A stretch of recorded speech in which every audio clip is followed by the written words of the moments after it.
पूर्व वैदिक काल या ऋषिक वैदिक संस्कृति का काल 1500 से ईसा पूर्व से 600 ईसा पूर्व तक, ये आपको बता सकते हैं, ऐसे पूछेगा तो। उसके बाद देखिए पूर्व वैदिक काल संस्कृति का अन्य नाम भी पूछ सकता है। पूर्व वैदिक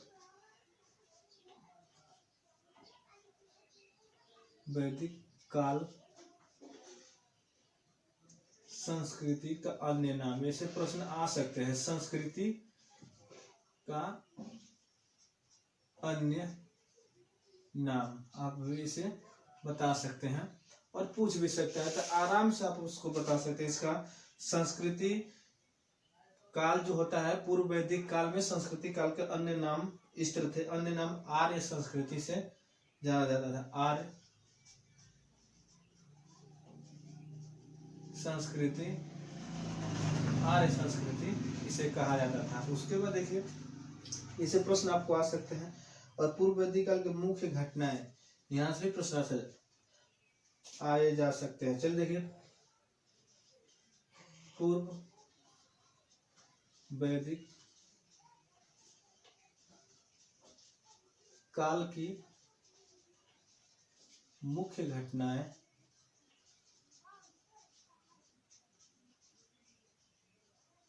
तो इसका आंसर हम आपको मध्य पूर्व। ये थोड़ा लंबा है लेकिन पढ़ने में आपको अच्छा होगा, कि आप पढ़ेंगे तो जानेंगे तो अच्छा रहेगा। चलिए देखिए इसका आंसर है मध्य एवं पूर्वी गंगा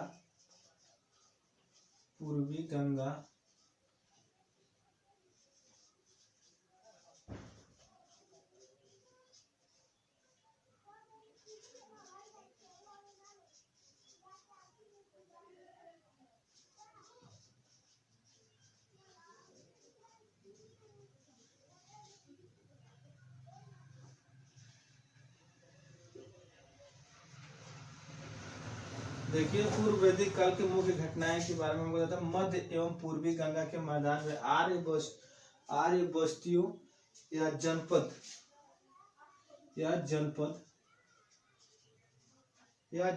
या क्षेत्रीय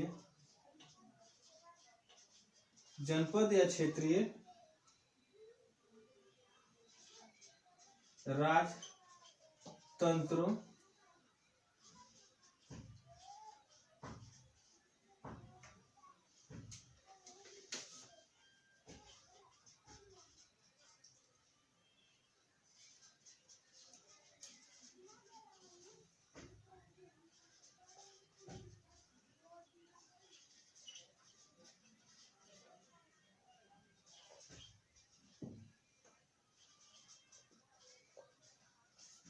देखिए भाई साहब, जो प्रश्न जो मैं ये वैदिक काल से लेकर आया हूँ, सारा टॉपिक तो ज्यादा है लेकिन हम पूरे एकदम आराम से बताते चलेंगे, क्योंकि लंबा प्रश्न होगा और लंबा वीडियो भी होगा।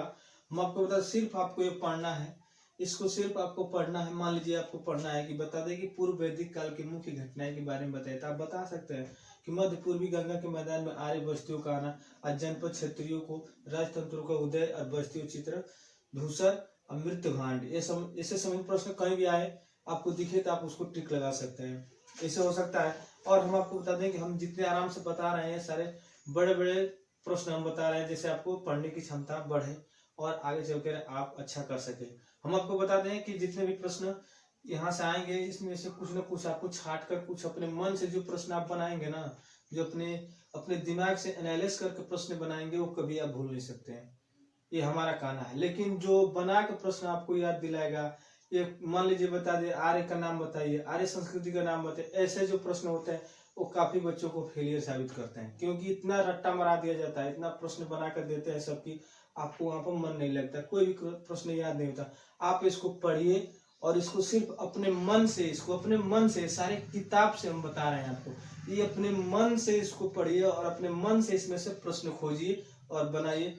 पक्का है कि आप कहीं फेल नहीं हो पाएंगे, आपको पढ़ने की भी शक्ति बढ़ेगी और आप खुद से प्रश्न बनाएंगे और आपको एहसास होगा कि हम पढ़ रहे हैं और कुछ कर रहे हैं, और कहीं भी जाएंगे फेलियर का सामना नहीं करना पड़ेगा।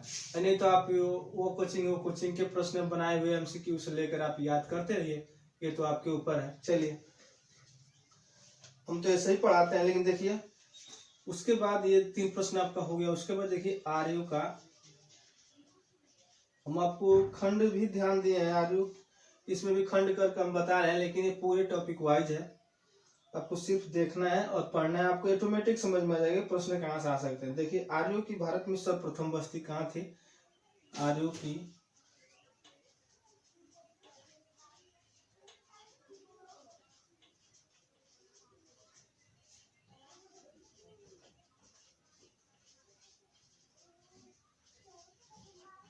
आर्यों की सर्वप्रथम बस्ती थी, आप लोग बता सकते हैं पंजाब, पंजाब में हुआ करता था आर्यों का सर्वप्रथम बस्ती। उसके बाद आर्यों की भाषा कौन सी थी?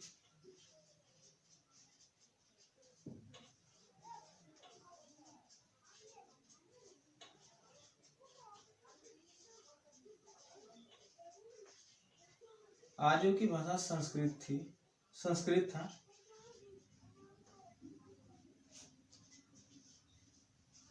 आर्यों की भाषा संस्कृत था। उसके बाद आर्यों का मुख्य व्यवसाय क्या था? आर्यों का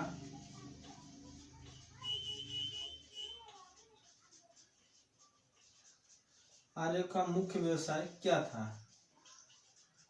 हम आपको बता, पशुपालन और कृषि, पशुपालन और खेती करना यानी कृषि। उसके बाद देखिए आर्य द्वारा सर्वप्रथम खोजा गया धातु कौन सा था? आर्य द्वारा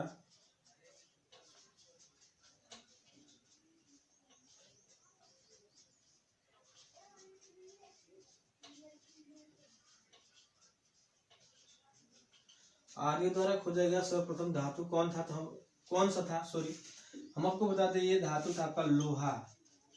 आर्य द्वारा सर्वप्रथम लोहा खोजा गया 1000 ईसा पूर्व समय, 1000 ईसा पूर्व। आप लोग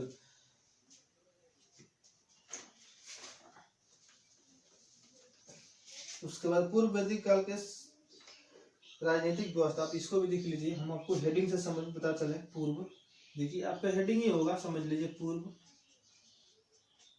वैदिक,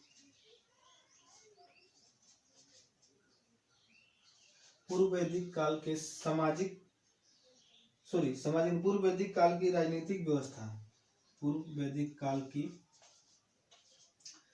राजनीतिक व्यवस्था,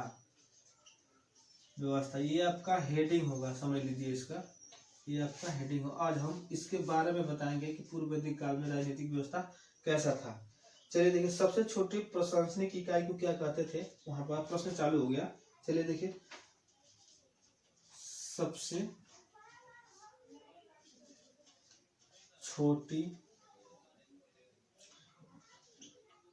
प्रशासनिक इकाई को क्या कहते थे? क्या कहते थे? तो हम आपको बता दें, सबसे छोटी प्रशासनिक इकाई को उस समय कहा जाता कुटुंब। ये इसका आंसर है कुटुंब, कुटुंब या कुल। उस समय कहते थे कुल, कुटुंब या कुल। उसके बाद देखिए, इसका पहला हो गया, उसका दूसरा देख लीजिए, तो इसमें बहुत सारे हैं, हम आपको एक भी नहीं छोड़ेंगे, सब बताते चलेंगे, आपको कोई भी तकलीफ नहीं होगा। आप पढ़िए या ना पढ़िए, ये आपके ऊपर है, लेकिन यहाँ से प्रश्न आते हैं, आप ये समझ लिया, इसको पूरा एक बार देख लेंगे और पढ़ लेंगे तो आपका सारा समस्या दूर हो जाएगा। कुटुंब या कुल या परिवार के मुखिया को क्या कहा जाता था उस समय? कुटुंब या कुल या परिवार की मुखिया, परिवार की मुखिया को क्या कहते थे? हम आपको बता दें, उस समय कहा जाता था कुलप। इसका आंसर हुआ कुलप। आर्यों के समय वैदिक काल में इनको कुलप कहा जाता था। उसके बाद देखिए, ग्राम या गांव की मुखिया को क्या कहा जाता? प्रश्न तीसरा देख लीजिए, ग्राम एवं गांव की मुखिया को क्या कहा जाता था? मुखिया वो क्या कहते थे, तो इसको कहते थे वो वैदिक काल के समय ग्रामीण, ग्रामीण ग्रामीणी, ग्रामीण नहीं ग्रामीणी इसे वो कहते थे पूर्व वैदिक काल में।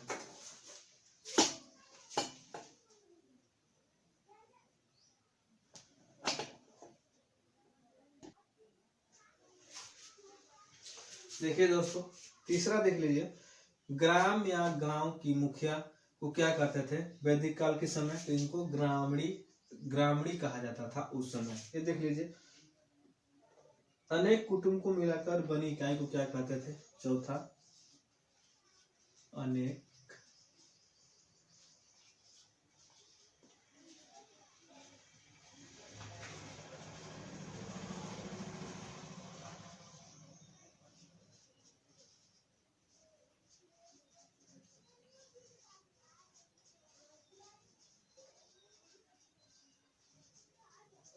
अनेक इकाई को बनी को अनेक कुटुंब की बनी इकाई को क्या कहते थे, उस समय वैदिक काल के समय आप लोग देखते चले गए 20 कहा जाता था, सॉरी ये गलत हो गया, 20 कहा जाता था उस समय वैदिक काल के समय। उसके बाद देखिए शिव का मुखिया को क्या कहते थे, चौथा पांचवा शिव मुखिया को क्या कहा जाता था, क्या कहते थे या क्या कहा जाता था, हम इसको बता दें शिवपति कहा जाता था इसको उस समय, शिवपति, शिवपति इसे कहते थे वैदिक काल की भाषा में इसे शिवपति कहते थे। उसके बाद अनेक विश्व का समूह को क्या कहते थे, जो विश्व ये होता है ना विश्व, जो शिवपति है इसका अनेक विश्व का समूह को क्या कहते थे, अनेक विश्व की समूहों को क्या कहा जाता था, समूह को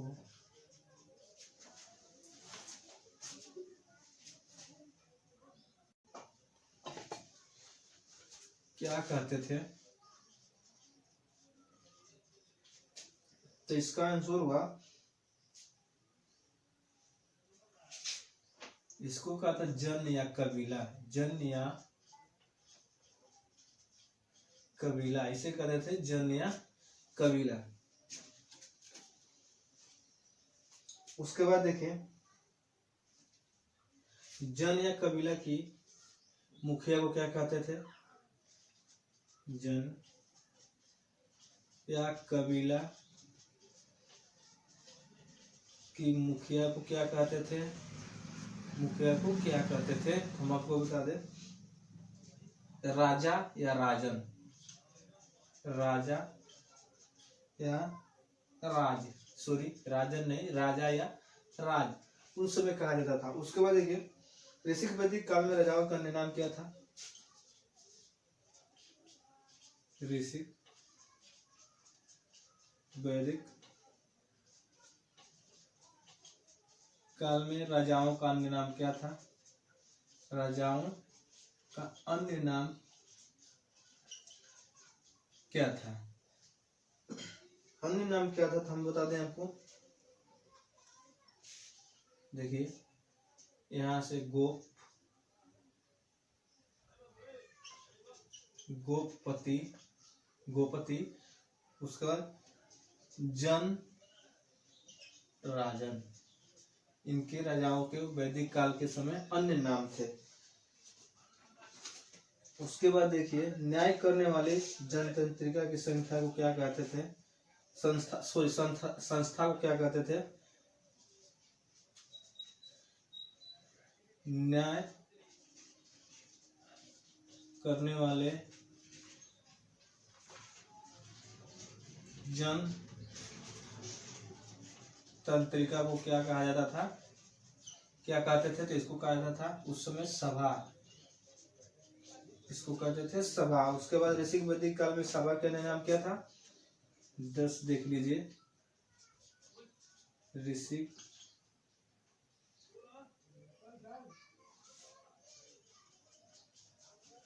वैदिक ऋषिक वैदिक काल में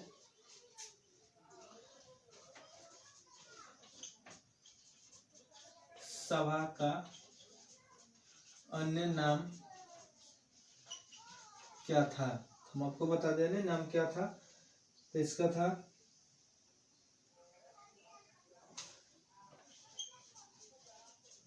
आपत्ति और आवेश।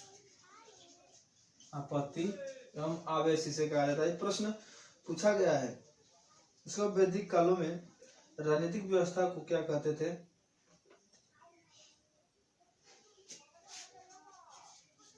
वैदिक कालों में राजनीतिक व्यवस्था को क्या कहते थे? तो इसको कहा था गणतंत्र कहा जाता था। गणतंत्र इसे कहते थे। शासन प्रणाली को गणतंत्र युग के कहा जाता है। उसके बाद देखिए, उत्तर वैदिक काल में कुरु नाम से प्रसिद्ध होने वाला ऋषिक वैदिक जन को क्या कहते थे? उत्तर वैदिक काल में, पूर्व नहीं, उत्तर वैदिक काल में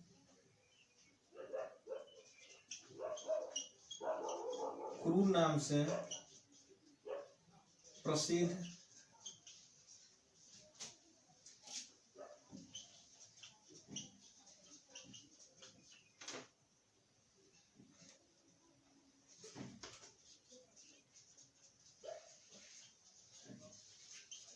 ऋषिक वैदिक जन वो क्या कहते हैं? इसका आंसर क्या हुआ? उत्तर वैदिक काल में कुरु नाम से प्रसिद्ध, उत्तर वैदिक काल में कुरु नाम से प्रसिद्ध होने वाले ऋषिक वैदिक जन को क्या कहते थे? तो हम आपको बता दें, वहां का आंसर हुआ भारत। इसे कहते थे भारत और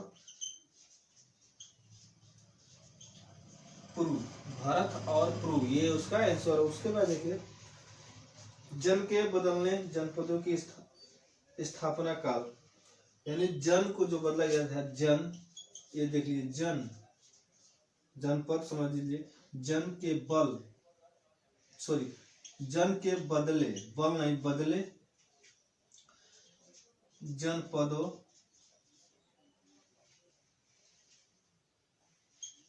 की स्थापना काल, स्थापना काल। तो ये आपको बता दें, जन के बदले जनपदों की स्थापना काल था, उत्तर वैदिक काल में हुआ था। इसका इनको जनपदों की स्थापना उत्तर वैदिक काल में, उत्तर वैदिक काल में हुआ था।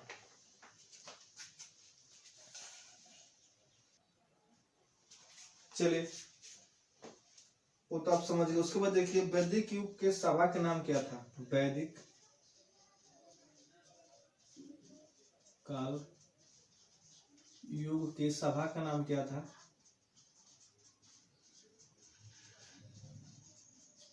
सभा का नाम क्या था? हम आपको बता दें, सभा का नाम था मंत्री परिषद, इसे कहते थे। सॉरी, मंत्री परिषद, मंत्री परिषद इसे कहा जाता था। सभा का नाम मंत्री परिषद। उसके बाद देखिए, राज्यों की सहायता करने वालों को, पदाधिकारी को क्या कहते थे? राज्यों की सहायता करने वाले पदाधिकारी, सॉरी, पदाधिकारी को क्या कहते थे? क्या कहते थे? हम आपको बता दें, इनको कहा जाता, इनको कहा जाता था रत्नी। उस भाषा में रत्नी नाम से जाना जाता था, रत्नी। उसके बाद देखिए, युद्ध में राजा की सहायता करने वालों को क्या कहा जाता था? युद्ध में राजा की सहायता करने वाले को क्या कहते थे? समझ लीजिए, क्या कहा जाता था, समझ लीजिए।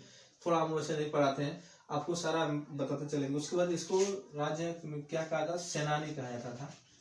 सेनानी, सेनानी के नाम से जाना जाता था, जो सैनिक होते थे जो राजा की युद्ध में सहायता करते थे। धार्मिक कार्यों को संपन्न करने वालों को क्या कहते थे, देखिए धार्मिक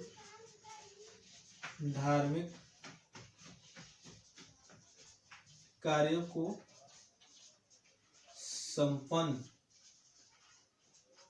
करने वाले को क्या कहा जाता है, क्या कहा जाता है, हम आपको बता दें, इनको पुरोहित कहते थे उस समय। पुरोहित,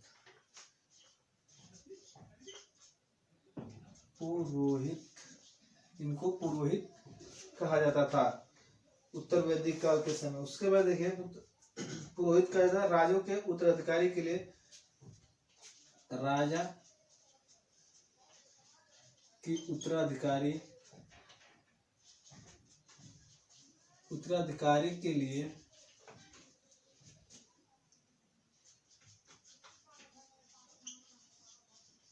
प्रयुक्त शब्द क्या था,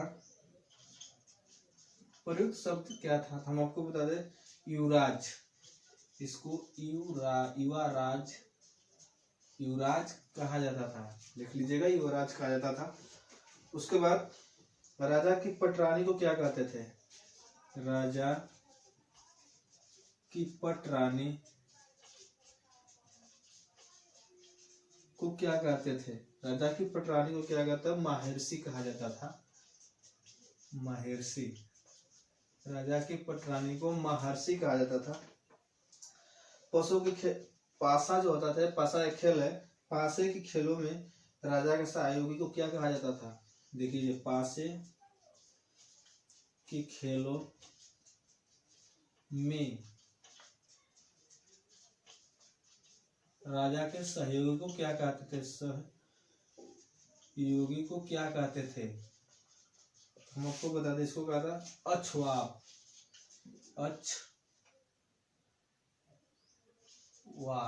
अछवाप इसे कहते थे, ये अछवाप उस समय। उसके बाद कर वसूलने वाले को क्या कहते थे, कर वसूली करने वाले को क्या कहा जाता था, कर वसूली करने वाले को क्या कहते थे, तो बताते भागदूत कहा जाता था, इसे भागदूत कहा जाता था। उसके बाद गायों की देखभाल करने वाले को क्या कहा जाता था, गायों की देखभाल करने वाले को क्या कहते थे, आपको बता दें, को गोपीकर्तन कहा जाता था। गोपीकर्तन, गोपी नहीं, गोपीकर्तन, इसको गोपीकर्तन कहा जाता था। देख लीजिएगा, थोड़ा ऐसे में हम बता सकते हैं, थोड़ा मेरा पढ़ने का और पढ़ाने का स्टाइल थोड़ा मतलब अभी वीक है, अभी उतना हुआ नहीं है, इंक्रीज नहीं हुआ है, लेकिन समझिएगा हम आपको बता रहे हैं, प्रश्न सारे आपको ऐसे याद हो जाएंगे और आपको इससे कोई प्रश्न पूछने की कोई जरूरत नहीं है। कहीं से न कहीं से हम आपके सिंधु घाटी सभ्यता से प्रश्न आपको डाल सकते हैं। उसके बाद अब वैदिक काल के लेकर आए, उसके बाद जनपद पढ़ाएंगे। ऐसे हम टॉपिक वाइज बुक में जैसे होता है वैसे ही आपको पढ़ाते चलेंगे। आप पढ़े या ना पढ़े, लेकिन आप पढ़ेंगे तो हमारे लिए फायदा होगा और आपके लिए भी हमसे भी ज्यादा फायदा हो, क्योंकि हम यहाँ से आपको रटाने की व्यवस्था नहीं कर रहे हैं, आपको सिर्फ देखना है। अब मान लीजिए पूछ देगा कि युद्ध के समय राजाओं के, वैदिक काल में पूछ देगा प्रश्न कि वैदिक काल में युद्ध के समय राजाओं का सहायता करने वालों को क्या कहा जाता था, तब कैसे प्रश्न थे, आप इसको पढ़े होंगे तो बता देंगे उसको सेनानी कहते थे। ऐसे पूछेगा वैदिक युग के समय सभा का नाम क्या था, तो बता सकते हैं मंत्रिपरिषद। उसके वजह से पूछ सकता है कि राजा के उत्तराधिकारी को वैदिक काल के समय क्या कहा जाता था, उसको युवराज कहा जाता था। ऐसे ही प्रश्न बनते हैं, आपको आप अपने आप से बना लेंगे प्रश्न। गाय को देखभाल करने के लिए, कर वसूली करने के लिए, सब लिख दिया गया, आप कहीं भी बता सकते हैं इसको, और आपका भी इंक्रीज हो जाएगा पढ़ने का और पढ़ाने का, पढ़ने का, पढ़ाने का और पढ़ाने का, जो भी करने का हो, लेकिन आपका दिमाग में जो प्रश्न बनेगा ना वो काफी इंक्रीज हो जाएगा। आप काफी हद तक आंसर देने में सक्षम होंगे और किसी की इंतजार की नहीं करेंगे कि ऐसा पीडीएफ आएगा तो पढ़ेंगे, या किसी पर निर्भर नहीं होगा, खुद अपने आप यहाँ से प्रश्न बनाएंगे और क्वेश्चन में जाकर क्वेश्चन पेपर में आप खुद हल कर देंगे, पढ़ेंगे उसके प्रश्न ऐसे एक दो अक्षर उसमें मिल जाएगा शब्द, जो आप उसके आधार पर सारे प्रश्न का आंसर दे सकते हैं।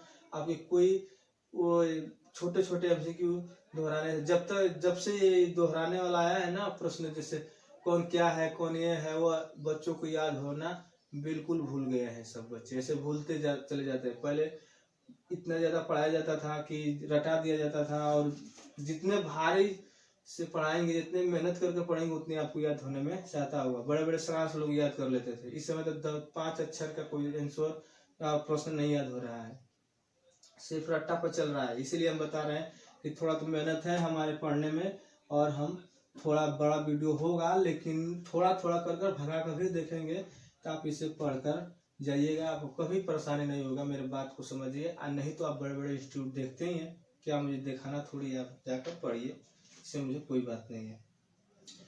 चलिए देखिए, अब हम बताते हैं, यहाँ से तो आपको हो गए गाय के देखभाल, अब इसके बारे में 2-4 और प्रश्न हम आपको बता देते हैं।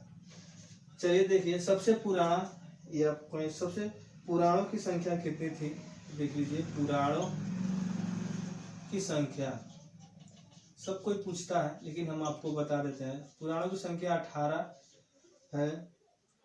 सबसे न्यूनतम वेद कौन सा है, आप ये जान लीजिए।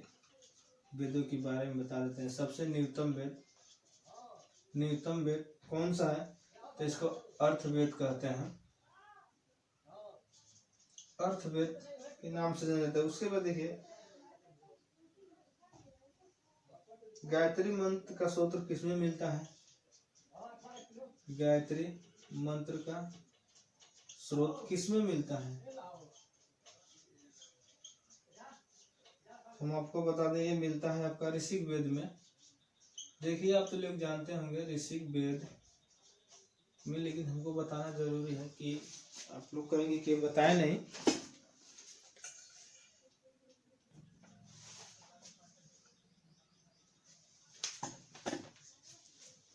ऋषिक वेद में मिलता है, गायत्री मंत्र का उल्लेख ऋषिक वेद में मिलता है।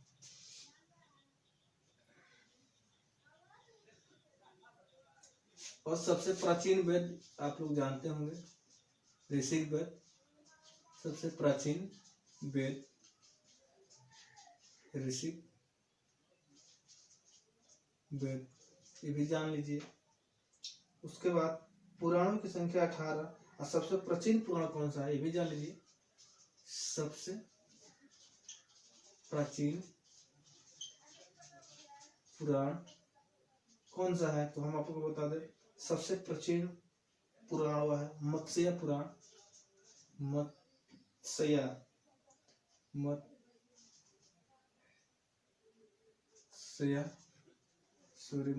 पुराण देख लीजिएगा, मत्स्य पुराण। उसके बाद विष्णु के 10 अवतारों का उल्लेख करने वाला पुराण, विष्णु के 10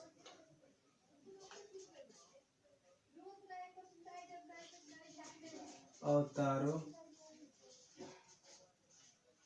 का उल्लेख करने वाला पुराण कौन सा है, तो आप बता सकते हैं। ऐसे मत्स्य पुराण जो है, विष्णु के 10 अवतारों का उल्लेख मिलता है। ऋषिक वैदिक काल से सारे टॉपिक आपको हम बता चुके हैं, सिर्फ आपको उसमें से प्रश्न खोजना है। आप पढ़ेंगे तो ऑटोमेटिक आपको वहां से आंसर और प्रश्न पता चल जाएगा। और मैं आपके लिए काफी मेहनत करता हूँ, मैं वीडियो लाने की कोशिश करता हूँ, आपके हित में ही वीडियो लेकर आता हूँ। मेरा वीडियो थोड़ा लंबा होगा और कष्टदायक होगा पढ़ने में, लेकिन सारे शानदार टॉपिक है, क्योंकि आप यहाँ से अच्छे से इसको रिवाइज करेंगे तभी तो आपको समझ में आएगा। और ये छोटे छोटे प्रश्न दोहराने के चक्कर बनाएंगे, एग्जाम हॉल में जाकर भूल जाते हैं, इधर से उधर कर देते हैं, सब भूल जाते हैं। लेकिन देखिएगा, आपका विचार है, आप ऐसे भी पढ़ सकते हैं, क्योंकि आप पढ़ेंगे और खुद के आंसर और क्वेश्चन का जवाब देंगे तो आपको याद दिलाने में और याद रखने में काफ़ी क्षमता बढ़ेगी। मेरा तो कहना यही है, बाकी आप समझदार हैं, हो सके तो मेरे चैनल को लाइक और सब्सक्राइब कर दीजिएगा। मुझे एक लाइक और एक सब्सक्राइब से मोटिवेशनल मिलता है, मैं आपके लिए ऐसे वीडियो लेकर आता रहूँगा। जय हिंद, जय भारत।